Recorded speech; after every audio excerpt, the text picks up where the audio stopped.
le Parlement français s'apprête à adopter une loi qui bouleverse en fait la logique démocratique de la France.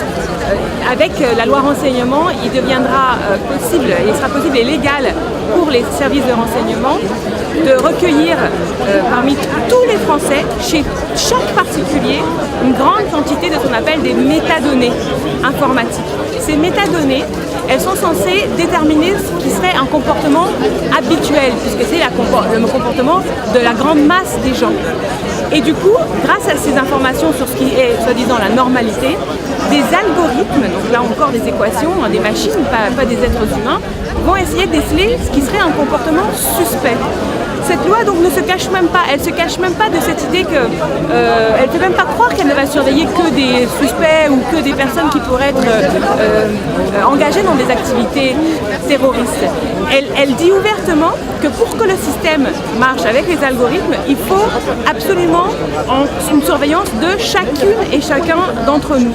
Et en fait, on arrive à un paradoxe qui est quand même fou, c'est que dans une société où l'État a les moyens techniques de savoir ce que chacun d'entre nous pense, c'est-à-dire de finalement avoir une grande connaissance de ce que fait, de ce que pense le peuple, alors c'est dans cette configuration-là qu'il y a au contraire un raidissement autoritaire, c'est-à-dire que le gouvernement refuse d'écouter les majorités, applique des politiques qui sont en fait conformes à la volonté d'un petit groupe de personnes que nous appelons l'oligarchie. Il y a quelque chose d'extrêmement paradoxal, extrêmement brutal dans cette idée qu'au lieu de nous entendre, nous la majorité, ils nous écoutent. Alors que nous, ce qu'on voudrait, c'est être entendus, pas écoutés. Le Parti de gauche a fait des grands efforts pour expliquer cette loi à nos compatriotes. Nous avons édité un tract qui a été diffusé sur les marchés. Nous participons ce soir 4 mai à des rassemblements dans de nombreuses villes de France et nous continuons demain, à l'occasion de la loi, à faire un travail spécifique auprès des députés pour que justement ils votent contre cette loi. La loi a été adoptée avec un mécanisme dit accéléré, une procédure dite accélérée. Alors que dans le fond, ce qu'il faut pour discuter des grandes libertés, c'est tout le contraire de la rapidité, de la célérité et du secret en fait, de la précipitation. Ce qu'il faut, c'est le temps long, du palabre, de la délibération. Évidemment que les citoyens français ne sont pas idiots, ils savent bien que l'émergence de nouvelles technologies de l'information bouscule nos libertés, peut-être génère des nouveaux équilibres à déterminer. Mais c'est à nous, les citoyens, de déterminer ces équilibres-là. C'est pas à l'État, tout seul dans son coin, sans aucune discussion. C'est pas à quelques parlementaires qui sont pour certains mobilisés, mais qui sont dans leur grand nombre pas mobilisés du tout sur cette loi, qui n'ont pas en plus les compétences en plus techniques parce qu'ils n'ont pas cherché à les avoir pour donner une opinion sur cette loi.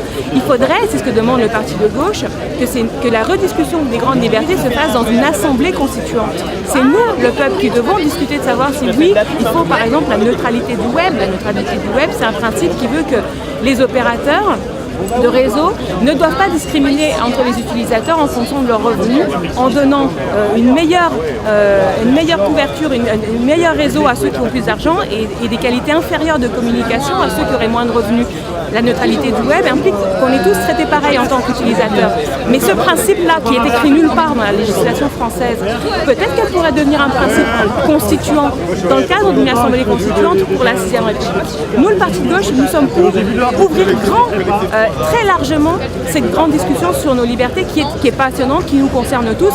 Et quand on dit qu'elle nous concerne tous, c'est une formule un peu galvaudée chez les militants de dire oui, ça vous concerne tous, ça nous concerne tous. Mais là, cette fois, sachez-le, ça nous concerne vraiment tous. Vous avez un ordinateur, cette loi vous concerne. Voilà. Pour la première fois, c'est vraiment vrai. Donc il faut se mobiliser aujourd'hui, demain, pendant que la discussion aura lieu au Sénat et finalement tant que cette loi est en discussion et même après si elle est adoptée, il faudra continuer de se battre parce que il est très difficile d'admettre que nous sommes dans un pays démocratique si de telles procédures sont finalement légales.